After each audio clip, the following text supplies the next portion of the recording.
Oke, assalamualaikum warahmatullahi wabarakatuh. Innal hamdanillah amma ba'du. Salam sejahtera untuk kita semua. Tabi pun izin memperkenalkan diri. Perkenalkan, nama saya Irfani, NPM 231040095, Prodi Pemikiran Politik Islam, kelas B, mata kuliah Sosiologi Politik, dengan dosen pengampu Ibu Angga Natalia MIP.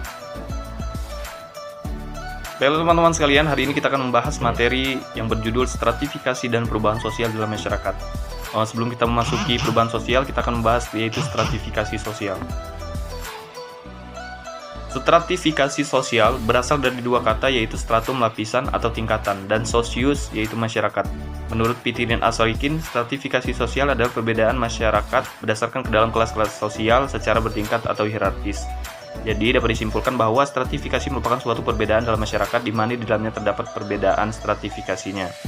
Jadi menurut Pitirin ini juga ada piramida, dan piramida ini menunjukkan kelas sosial. Kelas yang pertama yaitu kelas paling atas, kelas kedua yaitu kelas menengah, dan yang ketiga ada kelas yang paling bawah. Oke guys, kita lanjut slide selanjutnya. Di sini ada dasar stratifikasi sosial dalam masyarakat. Dasar stratifikasi sosial dalam masyarakat ini ada beberapa macam. Di antaranya yaitu satu, kekayaan. Kekayaan adalah orang yang mempunyai kekuasaan akan berada di posisi kelas atas. Contohnya itu seperti orang yang memiliki mobil akan berbeda dengan orang yang memiliki sepeda.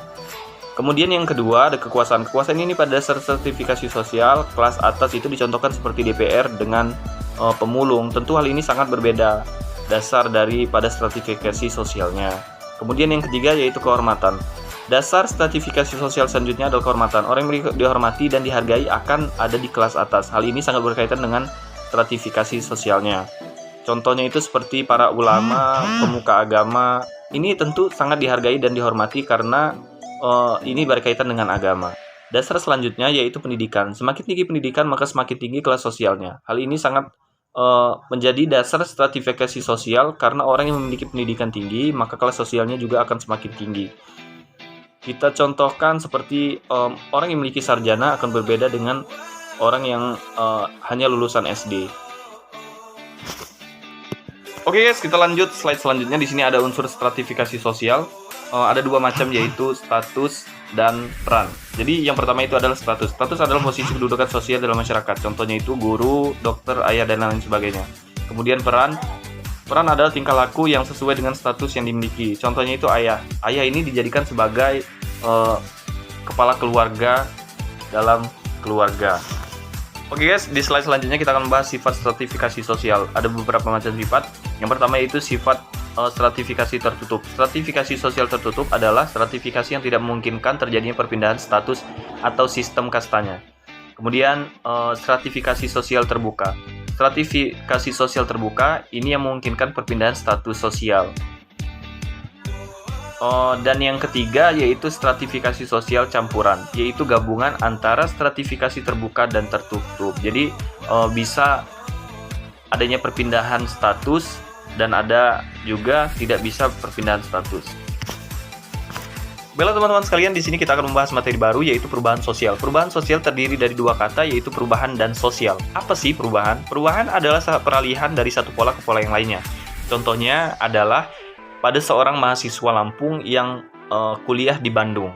Itu contohnya. Jadi mahasiswa Lampung ini harus berinteraksi, kemudian harus memahami kebudayaan dan bahasa adat istiadat yang ada di Bandung guys. Jadi perubahan yang menonjol adalah pada bahasanya. Jadi mahasiswa Lampung ini sebelumnya dia menggunakan bahasa Lampung mungkin, kemudian dia kuliah di Bandung harus menggunakan bahasa dan adat istiadat yang ada di Bandung gitu guys. Dan apa itu sosial? Sosial adalah menunjukkan suatu hubungan antara individu dengan kelompok atau kelompok dengan kelompok. Contohnya adalah interaksi dengan keluarga, teman yang tergabung dalam organisasi. Ini menunjukkan suatu hubungan sosial dalam masyarakat. Jadi dapat disimpulkan bahwa perubahan sosial adalah pertukaran dari pola lama ke pola yang baru dalam hubungan sosial masyarakat. Salah satu pendapat dari Gilin dan Gilin dari buku Sujana Sukanto yaitu perubahan sosial adalah variasi cara kita hidup yang diterima oleh masyarakat karena adanya perubahan dalam kondisi geografis, jumlah penduduk, penemuan baru, difusi, dan kebudayaan. Oke guys, terima kasih atas segala perhatiannya. Mohon maaf bila ada kesalahan kata ataupun kalimat. Jangan lupa like, komen, dan subscribe. Jika ada pertanyaan yang perlu ditanyakan, silahkan ajukan di kolom komentar di bawah ini. Karena itu adalah salah satu motivasi dan bahan koreksi buat saya. Terima kasih. Wassalamualaikum warahmatullahi wabarakatuh. Salam demokrasi.